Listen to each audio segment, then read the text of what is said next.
Ya estamos en el capítulo 10 de Job. Él está en su segunda defensa, en un sentido podemos calificarlo de esa manera, porque primero se defendió de las acusaciones, las insinuaciones que eran acusaciones en realidad de Elifaz, su amigo más longevo. Luego viene Bildad y también ya lo acusa en una forma mucho más directa, y entonces también comienza a defenderse en los versículos 9 y 10. Lo que es más o menos parecido en ambas defensas es que primero se dirige hacia quien lo acusa, en el caso primario a Elifaz, luego en el segundo caso a Bildad.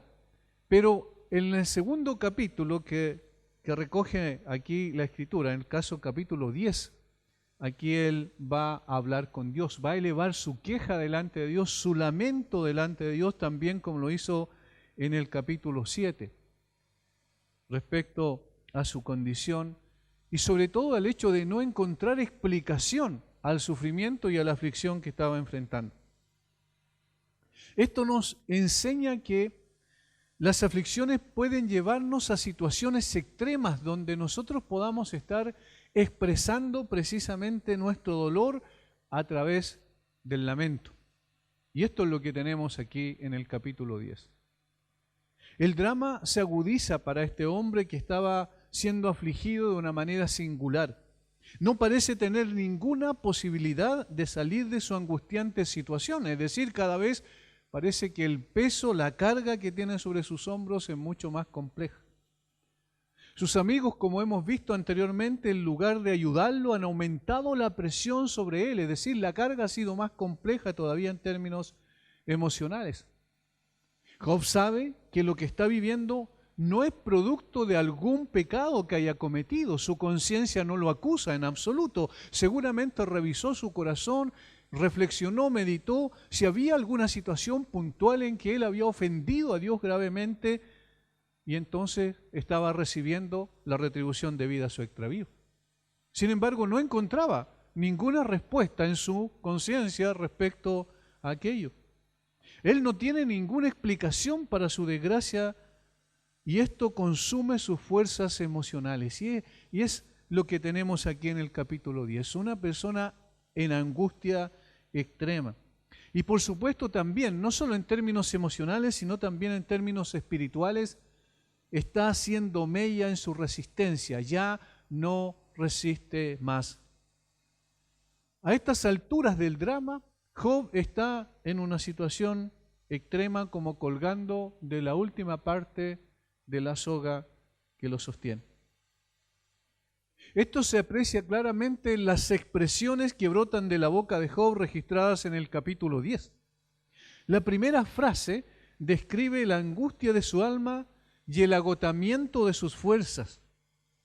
Exclama: está mi alma hastiada de mi vida. Y esa es una expresión en hebreo muy profunda.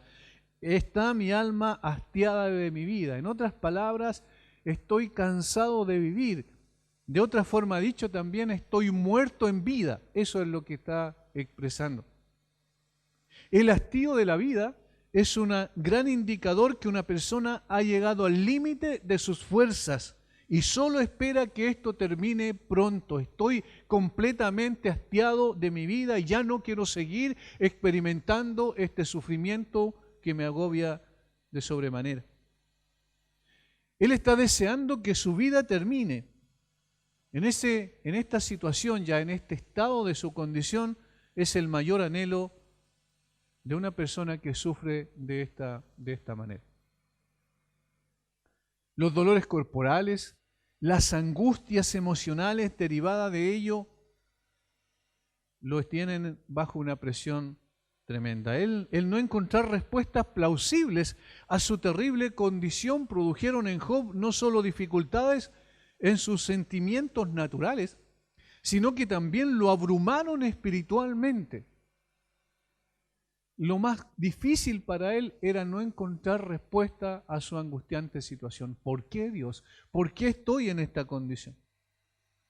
Su condición le impedía cumplir con aquellos deberes en los que podría encontrar algún tipo de alivio, siquiera circunstancialmente. Eso lo va a expresar en el contexto del capítulo 10, que él quisiera que al menos por un tiempo, por un momento, Dios dejara de poner su mano sobre él para disfrutar algún alivio.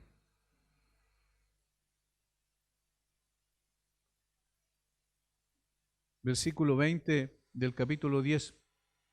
¿No son pocos mis días? Cesa pues y déjame para que me consuele un poco. Por favor, Señor, déjame un momento siquiera. Él buscaba alivio, encontrar un reposo en medio de su aflicción, aunque sea circunstancialmente. En las agonías extremas de dolor, la vida no se puede sentir más que como una carga. Muchos, aunque libres de torturas corporales excesivas, como en el caso de Job, están obligados a ver que su vida está, no obstante, bajo una presión terrible, al tener noches fatigosas de insomnio sin poder dormir y a seguir viviendo, seguir viviendo en esa condición parece ser un fastidio total. No es fácil seguir firme en esta situación. No es fácil seguir amando a Dios con todas sus fuerzas, con toda su alma, con todo su corazón. No es fácil seguir siendo fiel a Dios y manteniendo su lealtad. No es fácil permanecer honrando a Dios aún en medio del sufrimiento extremo que este hombre estaba experimentando.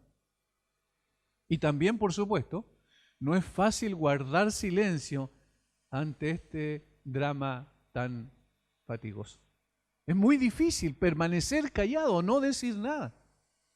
Y Job se defiende frente a Bildad, Job se defiende frente a Elifaz. Sin embargo, también él entiende que debe buscar a Dios, porque detrás de los agentes secundarios, como hemos visto anteriormente, está el agente primario. Y él reconoce que Dios es el agente primario en todo esto. Y por eso es que acude a Dios en su oración y en su lamento aquí en el capítulo 10. Job estaba en este punto extremo de sufrimiento y entonces da rienda suelta a su dolor. Su alma estaba incómoda de morar más en el tabernáculo terrenal de su cuerpo, estando tan lleno de dolores y llagas.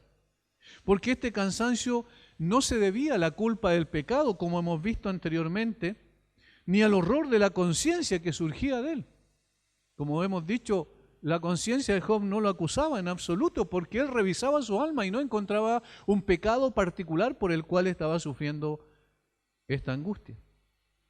Job es consciente en todo momento que no era su pecado personal la causa de su desdicha. Por eso sus pensamientos son abrumados por conocer la razón de su aflicción. Entonces el sentido de las palabras de Job parece ser: mi alma está cansada de morar en este cadáver podrido y miserable. Así podríamos parafrasear lo que Job está diciendo en el capítulo 10, versículo 1. Está mi alma hastiada de mi vida, daré libre curso a mi queja, hablaré con amargura de mi alma. Mi alma está cansada de morar en este cadáver podrido y miserable. Estoy de corazón o con mi alma cansado de mi vida. Y por lo tanto puedo ser excusado si me quejo. Si mi alma es cortada mientras vivo, esa es la condición en la que me encuentro. Es decir, estoy muerto mientras vivo. De alguna manera estoy enterrado vivo. Todas estas son expresiones sinónimas de lo que manifiesta en el versículo 10, que en definitiva es el que muestra todo lo que va a suceder en el resto del capítulo. En el versículo 1 del capítulo 10, ese es el pensamiento central que rige todo el resto del capítulo. Continuaré entonces quejándome, asumiré el riesgo de hacerlo y estaré dispuesto a soportarlo. Asumo las consecuencias de ello, debo dar rienda suelta a mis penas. No refrenaré mi dolor, sino que lo dejaré o permitiré que siga su curso.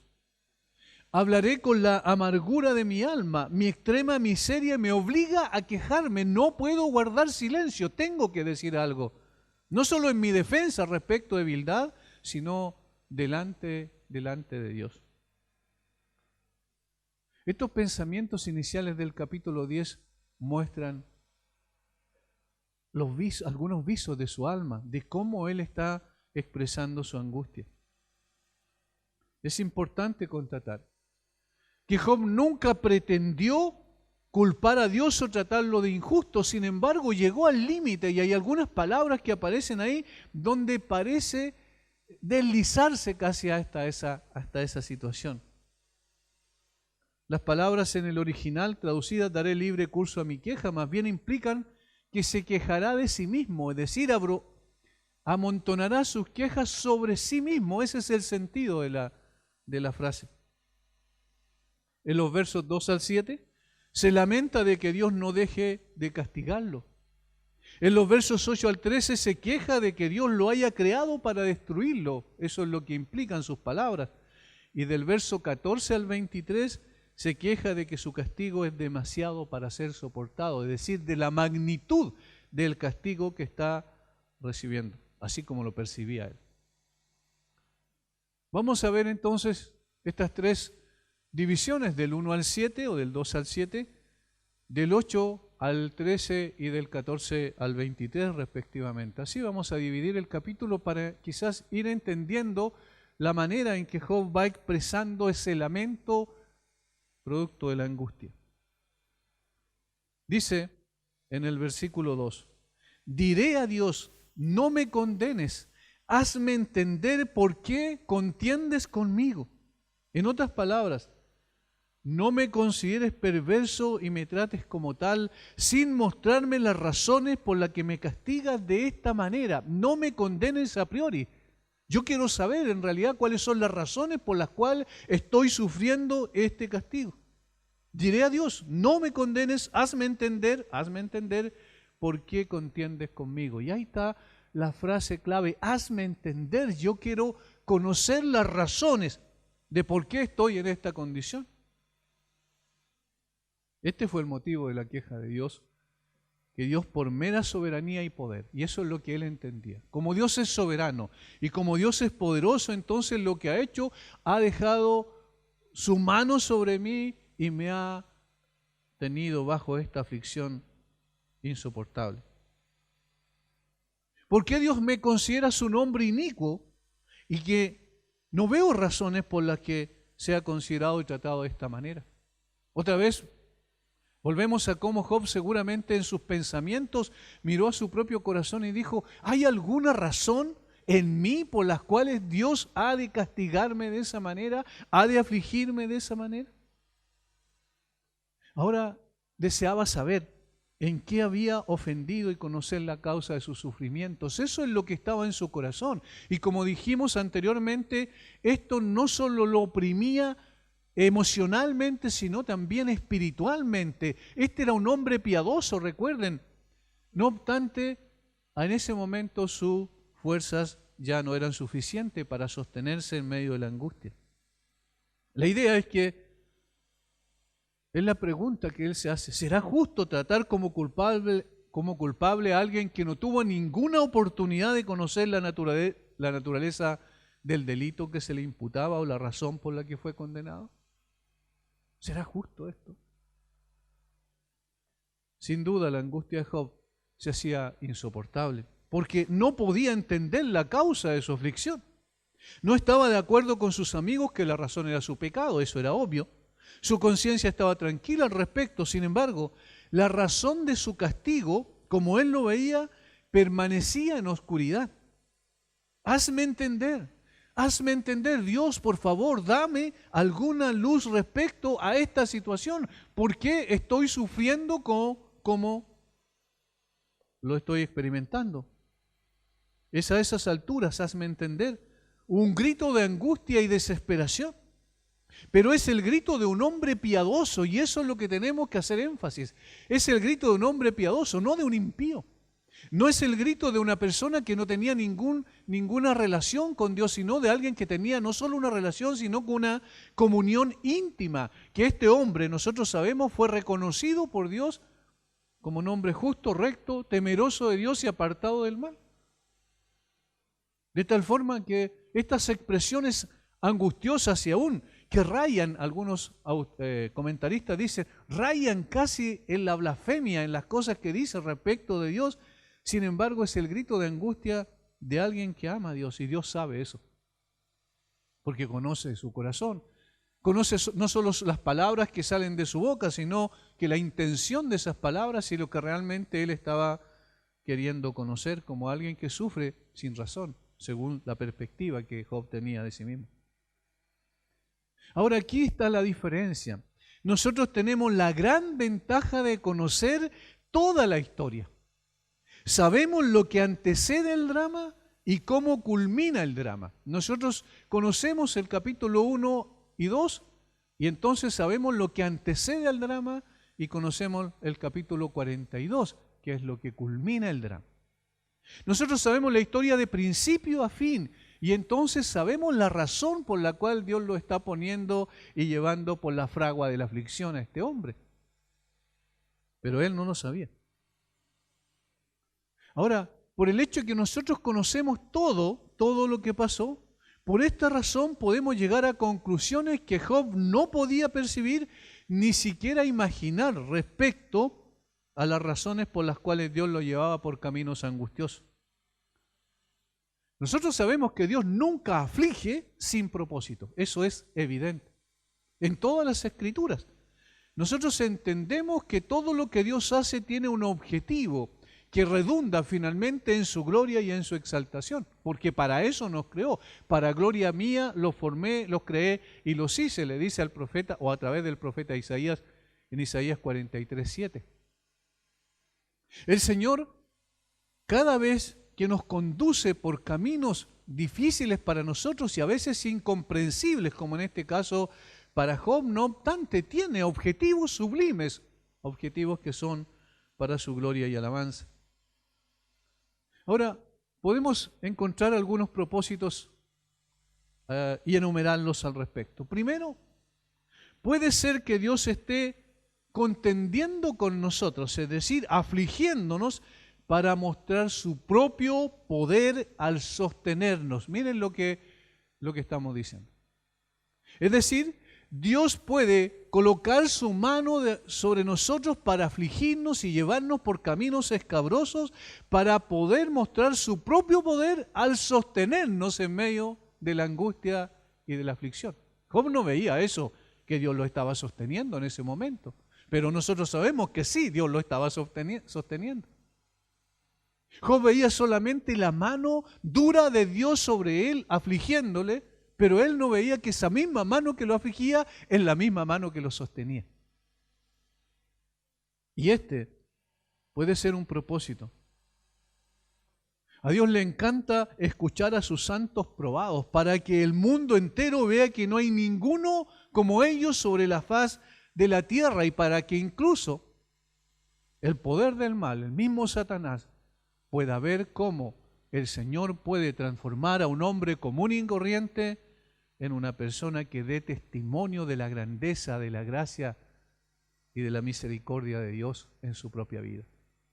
Porque Dios lo aflige, pero Dios también lo consuela, porque Dios pone su mano sobre él, una mano para afligirlo y otra mano para sostenerlo.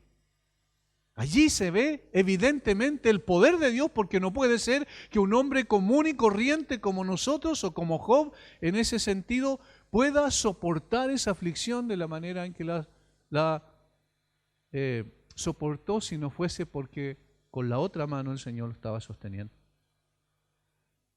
Qué noble es esta obra, sin duda. Que mientras Dios arroja a su Hijo con una mano, también lo sostiene con la otra. Y eso es lo que estaba pasando en el drama de Job. Y eso es lo que pasa en cualquier aflicción, hermanos, que nosotros enfrentemos. Dios nos lanza con una mano, pero nos toma con la otra. Por eso, Dios nos aflige para glorificarse a sí mismo, para dar muestras y evidencias de su poder y su misericordia en medio de un mundo sin Cristo. Segundo, otro de los propósitos por los cuales el Señor nos puede llevar por estos caminos sinuosos, complejos, difíciles, por estos caminos pavimentados de espinas, de dolor, es que el Señor nos está afligiendo muchas veces para desarrollar nuestro carácter, para desarrollar nuestro carácter, para llevarnos a un carácter más propicio que pueda manifestar de mejor manera el carácter de su Hijo. Es decir, la única manera muchas veces por las cuales Dios puede desarrollar nuestro carácter, es decir, que vayamos creciendo y siendo más firmes, más fuertes y expresemos de mejor manera la gloria de Dios, es a través de la aflicción. Nuestra fe nunca luce tan grandiosa, dijo alguien, en verano como en invierno. Con demasiada frecuencia el amor es como un gusano de luz que muestra poca luz, excepto cuando está en medio de la oscuridad circundante.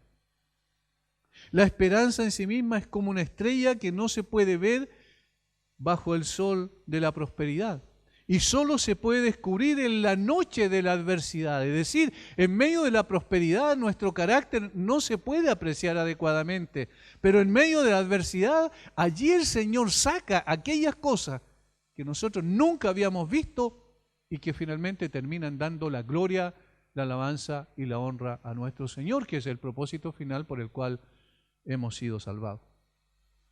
No en la prosperidad, sino en la adversidad. Es un crecimiento real el resultado de estas pruebas. Dios puede quitarnos nuestras comodidades y privilegios para convertirnos en mejores cristianos. Hermanos, en el último tiempo en nuestro país el Señor ha bendecido extraordinariamente este país y lo podemos apreciar a través de nuestros ojos. En términos materiales eso es evidente e innegable. Sin embargo, si ahora quiere llevarnos por otros caminos distintos, contrarios a esos, si ahora quiere enseñarnos otras lecciones por medio de afligirnos, entonces bienvenidos sean estas aflicciones, si es que el Señor va a cumplir su objetivo y su propósito final de que nuestro carácter sea más firme, más fuerte y dé mejor testimonio del poder de la gracia y de la misericordia de Dios. Eso es lo que nosotros hemos de aprender en cuanto a las razones por las cuales Dios nos aflige. Y hay una tercera. El Señor puede llevarnos por estos caminos difíciles para purificarnos de algunos pecados escondidos en el cuarto más profundo de nuestra alma. El Señor puede llevarnos por estas aflicciones para purificarnos de algunos pecados escondidos en algún cuarto de nuestra alma. Sin la aflicción, estos no saldrían a la superficie. Igual como cuando se prueba el metal, ¿verdad? Y se coloca en la fragua y se calienta a tal punto que finalmente se derrite. De esa manera, entonces, las impurezas nosotros las podemos apreciar en la superficie y la persona que está haciendo ese trabajo puede quitarlo. La única manera en que broten a la superficie es que pueda llegar a ser puesto el metal a tal temperatura que finalmente se derrite y esas impurezas quedan expuestas. De esa manera también el Señor nos pasa por la fragua de la aflicción muchas veces para que nuestros pecados ocultos que ni siquiera nosotros sabíamos que estaban en nuestra alma puedan surgir. Al final, en el capítulo 42 bien sabemos lo que Job dice. De oídas te había oído, pero ahora mis ojos te ven. Y entonces ahora, ¿qué ocurre? Me arrepiento en polvo y ceniza. Noten lo que él dice. Es muy interesante porque allí Job está diciendo, habían pecados en mí que yo nunca había visto. Habían pecados en mí que yo nunca había percibido y mi conciencia no me acusaba particularmente de alguno. Y el pecado en función del cual está diciendo allí que era que él no había visto a Dios en toda su grandeza y en toda su gloria. Ahora mis ojos te ven, ahora puedo apreciar tu grandeza y tu gloria, Señor, como nunca antes lo había hecho. El Señor quiere, a través de las pruebas, descubrir nuestros pecados, pecados que nunca podríamos haber descubierto si no hubiese sido por las aflicciones. En cuarto lugar, la cuarta razón que podemos enumerar es que el Señor puede que quiera humillar nuestro orgullo y autosuficiencia por medio de la aflicción, porque cuando estamos bien parece que somos capaces en nosotros mismos, parece que somos suficientes en nosotros mismos, parece que solamente necesitamos a Dios circunstancialmente y no en todo tiempo y en toda circunstancia, nuestro orgullo es demasiado grande. Y entonces el Señor tiene que someterlo. Y nosotros bien sabemos, y como dijo Martín Lutero, yo pensé que el orgullo se había ahogado en las aguas del bautismo, pero no tenía idea que él sabía nadar. Es decir, pronto estaba nuevamente en la superficie, y eso bien lo sabemos nosotros. Somos personas orgullosas, aún siendo creyentes, y el Señor tiene que mantenernos abajo a sus pies. Y para humillarnos, a veces nos lleva también por el camino del dolor.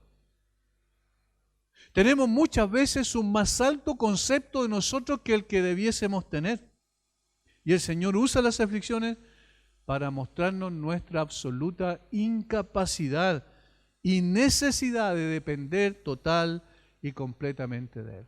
¿Recuerdan al apóstol Pablo? La famosa frase que repetimos muchas veces, cuando él oró para que el Señor le quitara el aguijón de su carne, pero cuál fuera la razón por la cual el Señor puso ese aguijón en la carne, para que no se enorgulleciera de sí mismo. Porque había tenido revelaciones extraordinarias, el Señor lo había llevado hasta su misma presencia, por lo que dice en el capítulo 12 de 2 de Corintios. Sin embargo, allí el Señor le estaba mostrando de que Pablo era fuerte cuando era débil, es decir, cuando era humillado, cuando se veía como incapaz y solo podía depender de Dios. Bástate mi gracia, porque mi poder se perfecciona en tu debilidad. Y durante toda su vida llevó ese aguijón en la carne que no sabemos qué es, pero que lo mantuvo afligido. ¿Para qué? Para humillarlo, para que no se exaltase a sí mismo. Esas son palabras literales del apóstol.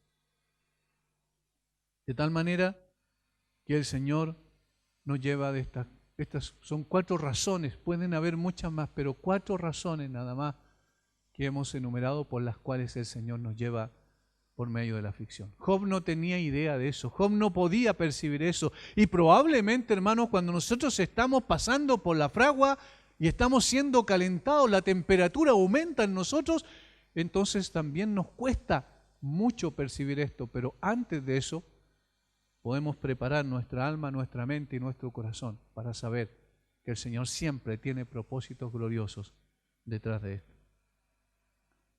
En cada una de las defensas que Job hace, siempre levanta su mirada para buscar a Dios y pedir que Él le indique la razón por la cual lo ha afligido. Esta, hermanos, es la forma en que vive un hombre de Dios. El Señor nos permite expresar lo que sea que nos interese para expresar los sentimientos más íntimos de nuestro corazón. Aún nuestras quejas, el Señor permite que podamos quejarnos delante de Él. En una y otra situación hemos de buscar a Dios, en una y otra situación hemos de buscar a Dios y depender de Él, de su gracia y de su misericordia. Job dice: muéstrame por qué contiendes conmigo.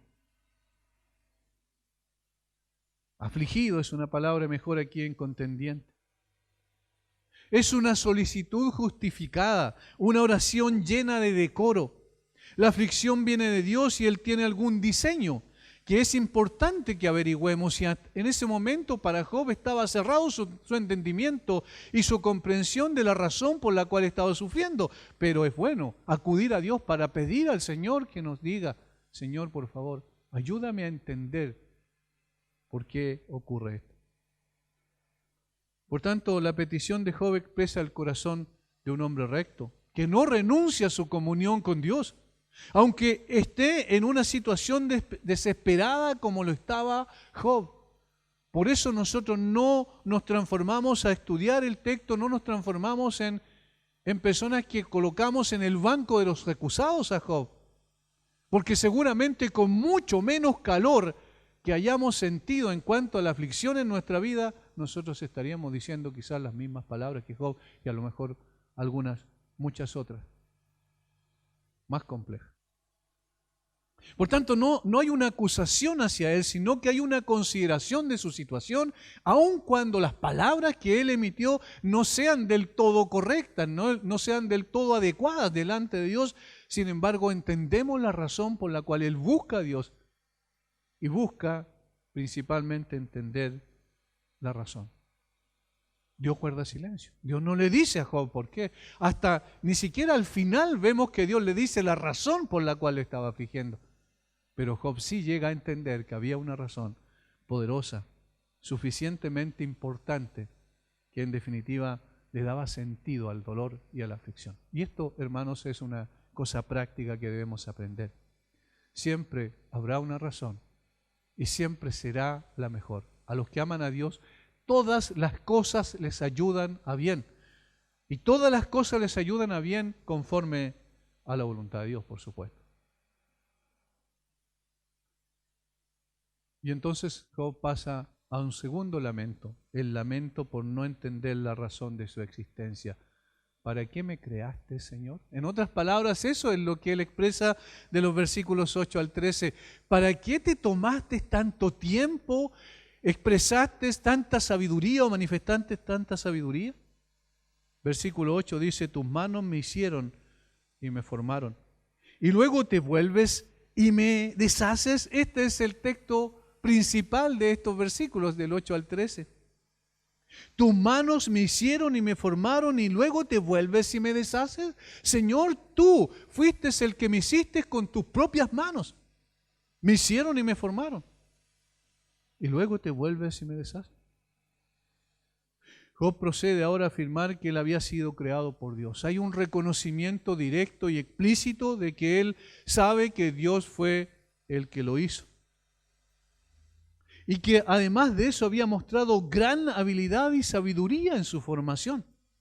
Sostiene que parecería entonces un capricho tomarse tantas molestias y ejercer una sabiduría y un cuidado tan asombrosos para formarlo. Y luego de eso, después de que lo haya hecho, después de que se tomó todo ese tiempo y esas molestias y esa forma en que expresó su sabiduría al formarlo, a constituirlo, y luego de repente, sin motivo, hacer pedazos su propio trabajo. Ese es el sentimiento que él estaba experimentando. Señor, tú me formaste, tú me hiciste, tus manos me hicieron. Y una vez que me hicieron, ahora me destruyes. Hermanos, ¿quién hace un hermoso jarrón para destruirlo? ¿Quién moldea una estatua de mármol solo para romperla en pedazos? ¿Quién construye un edificio espléndido solo para derribarlo?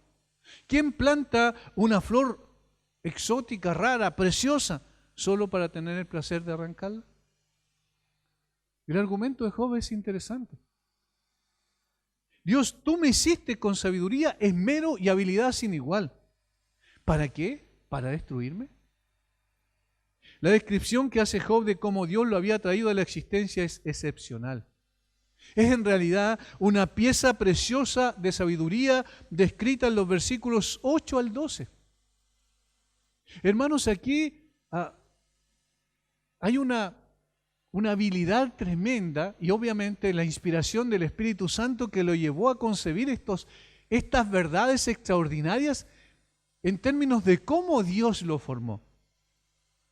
Acuérdate que como a barro me diste forma. Utiliza algunos símiles, algunas comparaciones para poder decir cómo lo hizo Dios. Acuérdate que como a barro me diste forma. Miren, parece que estuviese viendo el principio, ¿cierto? Cuando Dios formó al hombre, al primer hombre que lo hizo de la tierra, precisamente del polvo de la tierra y como a barro lo formó. ¿Y en polvo me has de volver? Si tú me formaste así, ¿ahora me vas a volver en polvo? Versículo 10. Y aquí utiliza tres cosas, fíjense. ¿No me vaciaste como leche y como queso me cuajaste?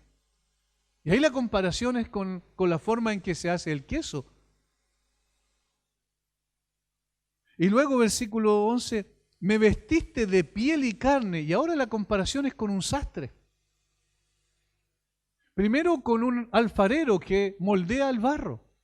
Segundo, con un quesero, con una persona experta en hacer quesos que finalmente lo vacía y lo cuaja para ser lo que fue en términos físicos. Y luego como un sastre, me vestiste de piel y carne y me tejiste con huesos y nervios. Es maravillosa la manera en que lo expresa, ¿se fijan? No solo poéticamente, sino también en términos reales. Así fue como Dios nos hizo. Nos recuerda el Salmo que dice que en el vientre de la madre, ¿cierto? En lo profundo de la tierra me tejiste, dice el salmista. Así también está aquí hablando en esos términos Job.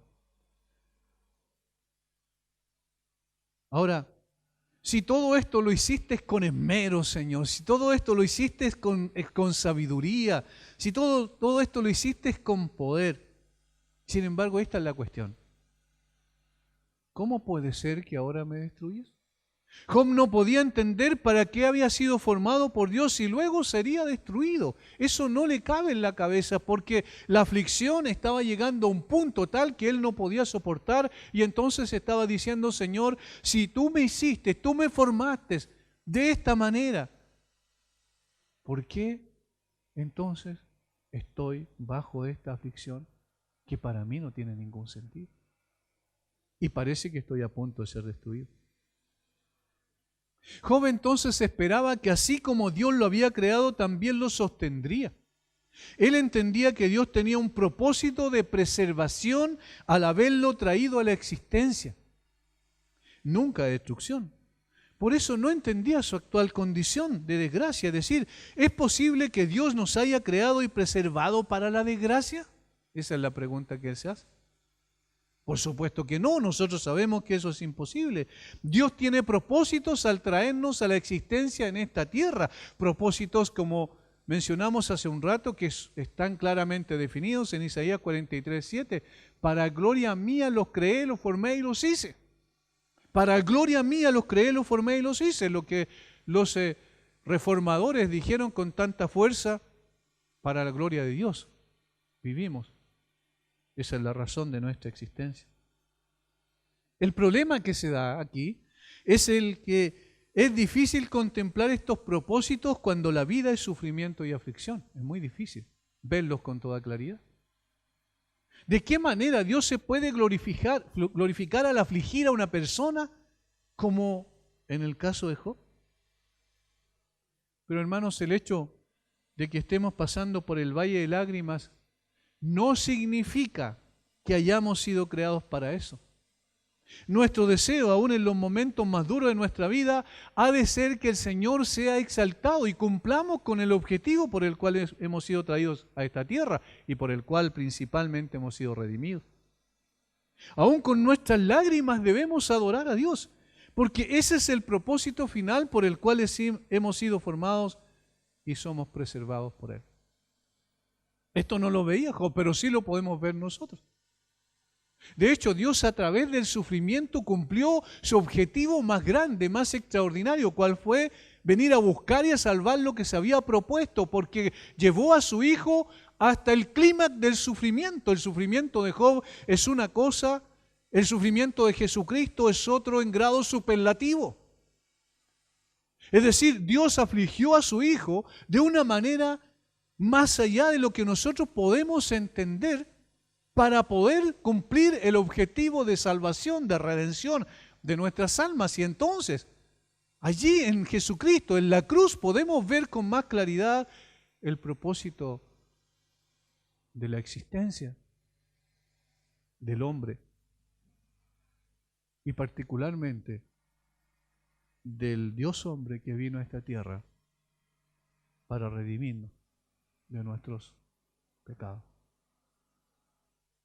Hermanos, podemos apreciar con claridad esto, podemos ver en el panorama más amplio que nosotros sí tenemos a la vista y que Job no tenía, que Dios cumple propósitos a través del sufrimiento y que nos ha traído a esta tierra no para afligirnos sin sentido y sin propósito, sino porque Él quiere hacer algo que de otra manera sería imposible.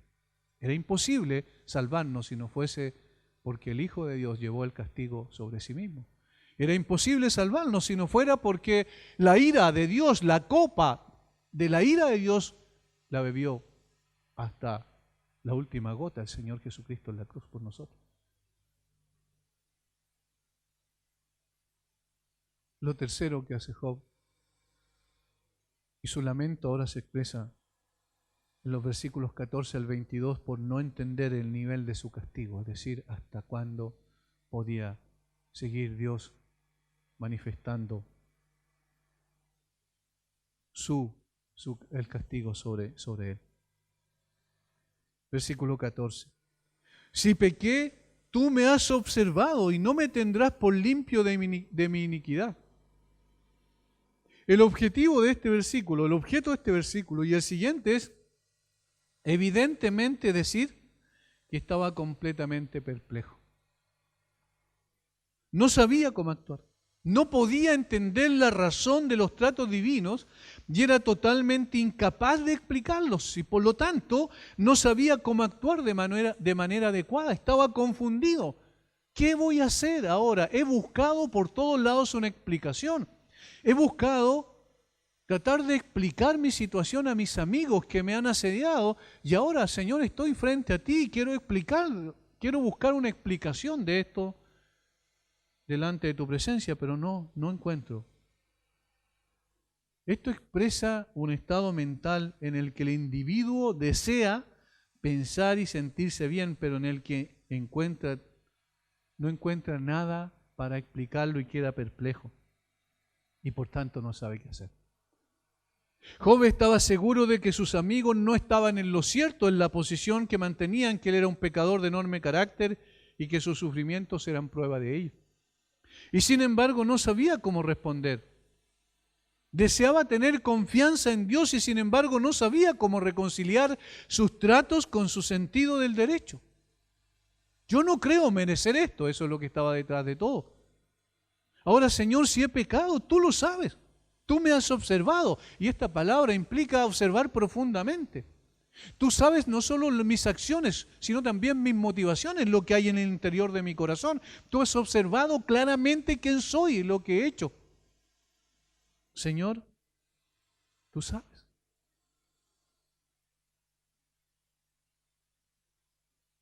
Job se sentía amigo de Dios y no sabía por qué Dios lo afligía de esta manera.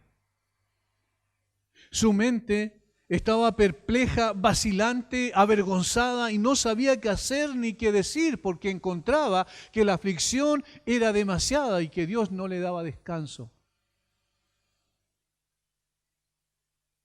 Noten sus expresiones, estando hastiado de deshonra y de verme afligido. Tú me casas, y eso es interesante, tú me casas.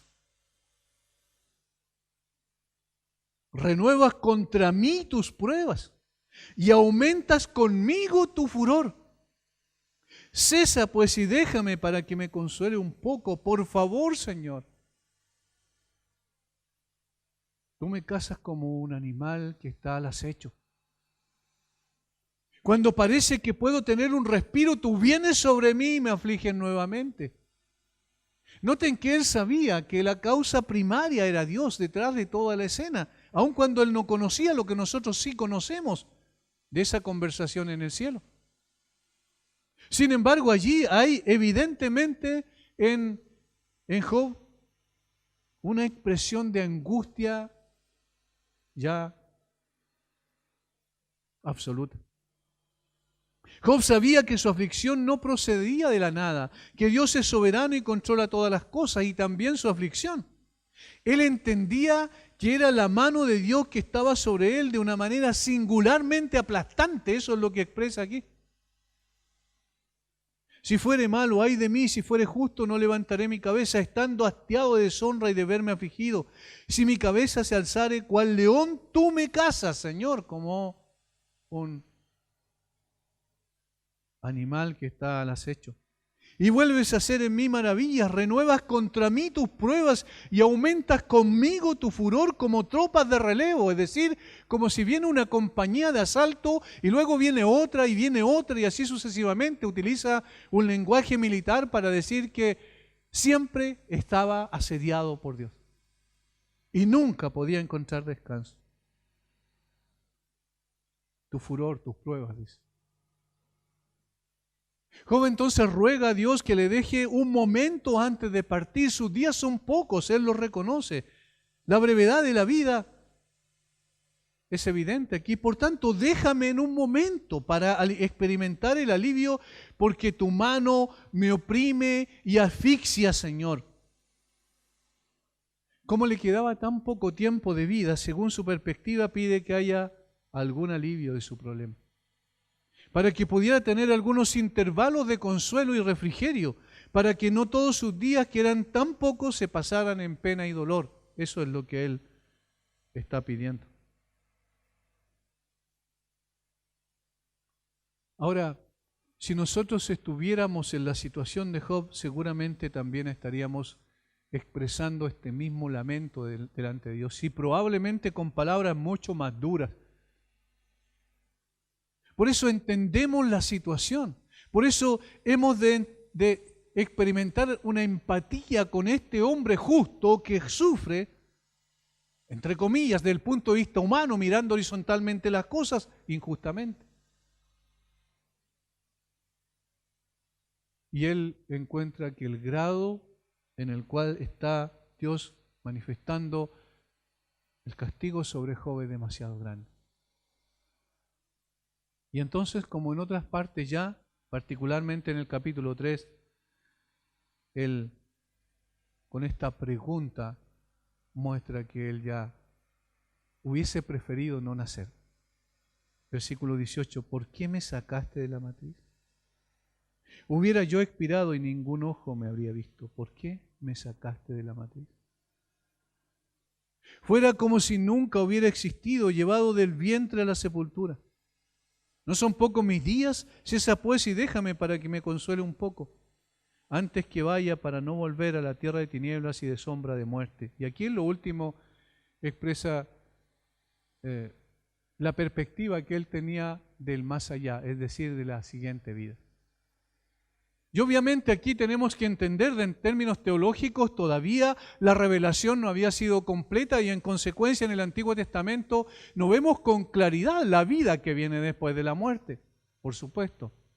Y eso es lo que expresa Job. Aquí utiliza 4 palabras en el hebreo para tinieblas, 4 palabras distintas para tinieblas, para hablar de lo que va a suceder más allá de esta vida.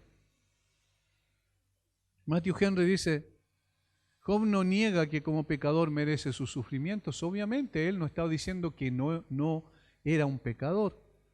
Solo piensa que la justicia se ejecuta en él con rigor peculiar, y eso es lo que ya no puede soportar más. Su desaliento, incredulidad en algunos casos y malos pensamientos acerca de Dios se pueden atribuir a tentaciones internas de parte de Satanás y a la angustia de su alma sometida a la sensación de desagrado a Dios, a sus pruebas externas y a vestigios de su depravación. Por supuesto, todas estas cosas están implícitas en estas quejas y en estos lamentos. Nuestro Creador, hecho también nuestro Redentor en Cristo, dice Matthew Henry, no destruirá la obra de sus manos en ningún creyente humilde. Y esto es como conclusión a lo que hemos dicho hasta ahora. Nuestro Creador es también nuestro Redentor, y allí hay una diferencia notable. ¿Por qué? Porque el Señor creó a todas las personas, ¿cierto?, de todos los tiempos. Sin embargo, es nuestro Redentor, el Redentor de aquello que Él se ha placido mirar con compasión y ha elegido antes de la fundación del mundo y envió a su Hijo para que nos redimiera. Por tanto, el creyente más humilde, Dios no lo destruye, nunca lo destruirá, como lo que Job estaba pensando en su cabeza en un momento determinado. Sino lo que hace es renovarlo para santidad, a fin de que pueda disfrutar la vida eterna. Y aquí hay una perspectiva distinta de la vida eterna, que nosotros que tenemos el cuadro completo sí podemos verlo. Hay vida después de la muerte, hay vida después de la vida, y vida verdadera, y vida sin fin. En cantidad y cualitativa y cuantitativamente es una vida absolutamente maravillosa. Si la angustia en la tierra hace que la tumba sea un refugio deseable, dice Matthew Henry, ¿cuál será el estado de los que están condenados a la negrura de las tinieblas para siempre? Oh, que todo pecador busque la liberación de este estado espantoso. Y cada creyente agradezca a Jesús que lo haya librado de la ira venidera. Aquí hay dos tipos de personas en el mundo, los que se están perdiendo, como dice Pablo en 1 Corintios capítulo 1, versículos 17 y 18, y los que se están salvando. Aquellos que no tienen ninguna esperanza en esta tierra y no pueden tener una esperanza para la vida futura, y porque no son de Cristo, y aquellos que somos de Cristo por gracia y que sí tenemos esperanza para la vida futura. Y concluyo con esto.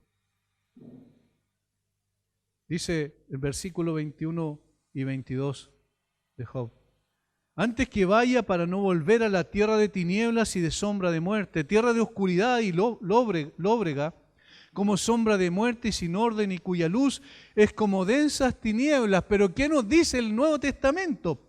Que Jesús sacó a la luz la vida y la inmortalidad por el Evangelio. Segunda de Timoteo capítulo 1, versículo 10.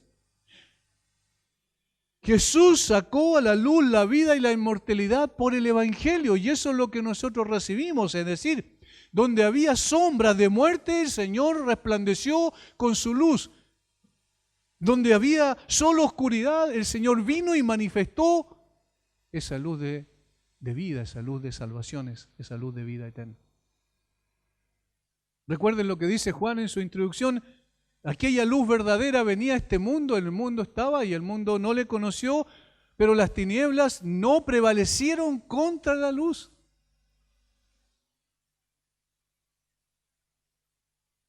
Job llamó a la vida presente día y a la futura noche. Eso es lo que le parecía, esa es la perspectiva que tenía en ese momento.